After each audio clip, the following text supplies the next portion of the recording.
Hello, everybody. Happy Magic Monday. I am back. I have been on a 3-week vacation, road trip, all sorts of things. And so I am back live and ready to share some information with you on this Magic Monday. While I was gone, I did share one replay video on Wednesday, and I did check in from time to time. But I am back live. Had some time off.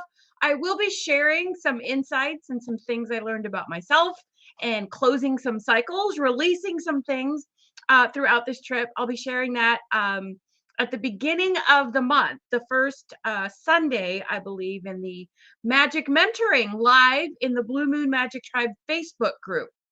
So I'll share more about that as it comes up. Hi, Jamie. Thank you. Hi, Sharon. I am like so excited. I was just so giddy to come back. I have missed being live, you guys. I love it. That just goes to show that it's my thing. It's my jam because I missed it while I was off and very excited to come back. So, real quick, if you are new to the page, Monday videos are designed supposed to be short. I jump on with a Magic Monday tip of along the lines of mindset, manifesting, the moon, um, magic, all these things. So, and I share a card or a few for the week. So, for today, and if you are new to the page, because we've had some new people, let me actually introduce myself. My name is Patty Diaz, and I specialize in helping you live a life of magic. And for me, magic consists of manifesting in the moon, abundance, gratitude, intention, and clarity, and help you break free from societal and cultural expectations to rebelliously create and live a life designed by you instead of one designed for you. Doesn't that sound much more better? Much more better. That's awful. Much better.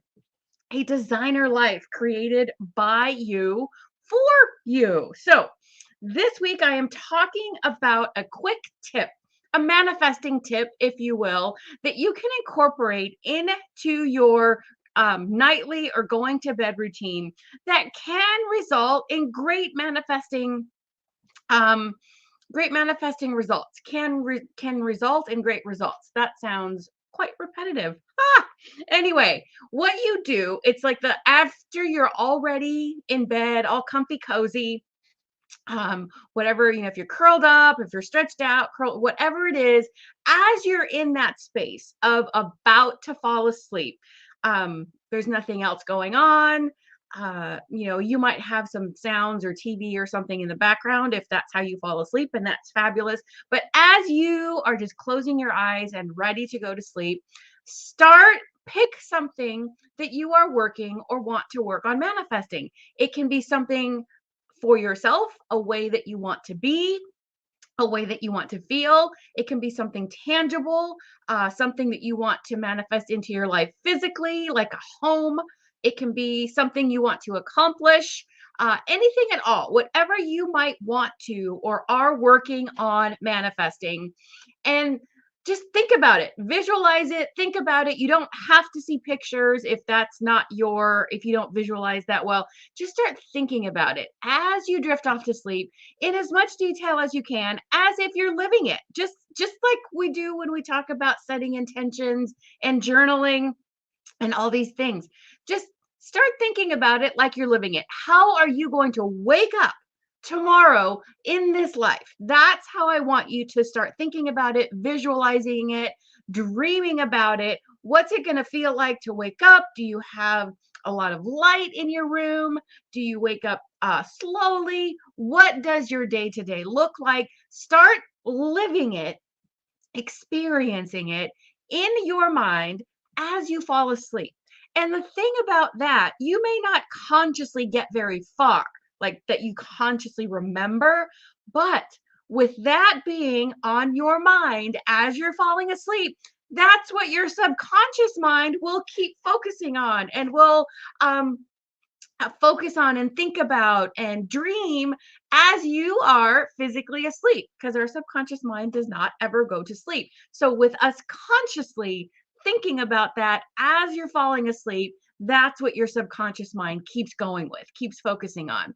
And so, that helps you, one, fall asleep feeling good, right? You're not thinking about the crap of the day. You're not thinking about your to do list tomorrow. You're thinking about what and how you want to be living. You're thinking about what you're manifesting and how good that feels. And more often than not, you'll probably fall asleep or remember having a little bit of a smile on your face as you're going to sleep because it feels so good. And then subsequently, because your subconscious mind has been going over this and living it for you as you sleep, you'll wake up feeling really good. You'll wake up almost like, yeah, I'm in my space. Kind of like that effect, right? Like you can imagine and create your own reality. It doesn't matter if you don't have the brand new fancy sheets that you envisioned, you can act and feel as if you do because you have been living that subconsciously all night long in your subconscious mind as you sleep and letting that infuse or settle or whatever the right word is into your system, your mind to make it more real. So try that. It takes what, 5 minutes to fall asleep, a couple minutes. It really doesn't matter because as long as you plant that seed in your brain as you fall asleep, it will just keep going. The subconscious mind will keep playing that life and living that life for you. And you'll wake up feeling like you're experiencing it more and more. And what does that lead to? To it actually happening in the physical, current physical plane. So try that. Let me know how it goes. There is no time frame. Like ideally you would just do this ongoing forever because we're always working on manifesting new things. We want new things to accomplish. We reach a goal and then there's another goal. So, but if you do it once a week or consciously do it when you think about it, let me know how it goes and what synchronicities you start noticing, how you start feeling when you wake up in the morning, and how you act because of the way that you're feeling when you wake up and because of how you're feeling when you went to bed. So try that little manifesting tip. And for today's card, because we are in October, the dark months, that a lot of people talk about shadow work and the veil thinning, but between worlds with ancestors and all the things. I love this time of year. I pulled a card today from the Angels and Ancestors Oracle deck by Kyle Gray. This is really an amazing deck. It has all sorts of guides and ancestors, angels with wonderful messages. And today I pulled the Shaman card, and I only pulled one card. I started this by saying, oh, I'm going to pull 3 cards all the time. And listening to my own advice, it's like, no, just go with what feels right each time. Because that's how, for me, it doesn't feel like a chore. It feels like, okay, yeah, this is how it's going to go today because this is what I'm feeling. So I felt one card today because it's a fabulous message. And it is the Shaman card. Trust in higher forces. So shamans are very mystical and magical in and of themselves. If you know anything about them, they can travel between worlds and help with a lot of healing. But the overall message for this card is trust, like it says, trust your angels, guides, and ancestors. And if you have lost your power, claim it back. This time of year, let go of the crud that you're losing your power to, that you're giving your power away to. Hi, Janice. Good to see you, my friend. So trust your angels, guides, and ancestors. If you have lost your power, claim it back. Let go of the crud. And then just a little bit deeper, or a little bit extra, I should say. If this card comes your way, it says, this card says you may need to do some release work with lower energies or with lack of trust in the spiritual energies that are guiding you. So if you're feeling stuck. I don't like that word, but a lot of us understand what it means.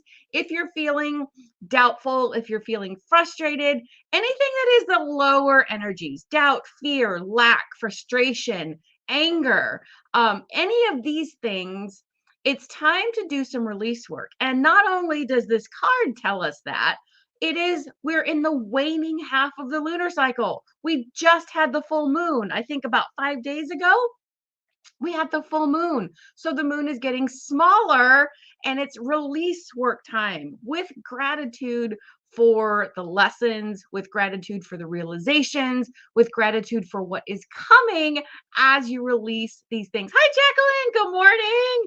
Thank you for visiting my first live back after my trip. I love it. I'm like super energized, jittery, excited, all the things. And so we're in the waning half of the lunar cycle. So this card is perfectly timed to remind you, and you're energetically in the right time to let go of that. We are also in Scorpio season. Scorpio is very transform. Thank you, Jacqueline. I missed being here. I missed you all. I missed the engagement, the interaction. I just love it. So thank you. So Scorpio season is transformational. It's a water sign, all the emotions, wanting to transform, go deep, some shadow work. What do you want to feel? What do you want to be experiencing? This is a very magical, and so the new moon will be in Scorpio in just a little bit, a little less than a couple weeks. And so that's it's such a magical, it's a great new moon. It's a great new moon to set intentions to let stuff go. And look I added to my my mug collection. Oh, there's the light. I'm 100% that witch. Of course, it's witchy season. And it's a big purple cauldron. So I added to my mug collection on my time off as well. So that's me. Yes, that's right. You're a Scorpio. This is your season, my friend. Does it feel like really energizing for you? Because it does for me when we're in Aries season, right? Obviously, because that's when I was born. So yeah, I love that, Jacqueline. Happy Scorpio season, and happy birthday on the day that it falls during this season. This is a great new moon for you. It's your starting point. So I'm diverting a little bit, but I learned from a friend this weekend that there's lots of waning and waxing times, not simply the moon. When we're born, so I'm going to use mine because I know the exact opposite. But I was born in April in Aries. So 6 months, if we think of it as our year is as the waxing and waning, as this lunar cycle, so to speak, from Aries to Libra, which is 6 months later, is my waxing time in my year, in my birth, because I was born in Aries. So that's the waxing time. Now from Libra back down around to Aries is my waning time. So look at yours, whatever your sign is, look 6 months into the future, 6 months out, that is your waning, waxing time. That's your time to take action, to build dreams, to do all the action steps longer term over the course of a year. And then from 6 months back around to your birthday is your waning cycle. So did not plan to talk about that, but it just blew my mind when I learned that in a conference that I presented in this weekend. Mixed feelings, emotional and energetic. Yep, I can see that because Scorpio is the middle water sign. Cancer is the first, Scorpio, and then Pisces is the third. So you're right in the middle. So kind of like that mixed makes perfect sense. Energetic, yes, and then emotional because of the water. So perfect sense. But yes, very transformational. Great time to look deep, look at the things that are standing in your way, and let that shit go, basically. Work on that. So let me know what you think about the manifesting technique. If you have any insights or thoughts on the card, what you might be working on letting go, building that trust with your guides, energetic guides that are guiding you. Let me know as well. And this Wednesday will be my first weekly Wednesday live back. And I will be talking about when how to know when to trust your feelings and when not to. Because a lot of times we hear, follow your feelings will tell you, and it's true. But there is also that opposite flip side when not to follow your feelings. So, it was just one card, Jacqueline, the shaman card. But yes, it's all about trust, letting go of the stuff that's holding you back, and trust your higher forces. So thank you guys. Join the live on Wednesday, and I will talk to you soon. I'm so excited to be back, and I will see you throughout the week. Bye, guys. Take care.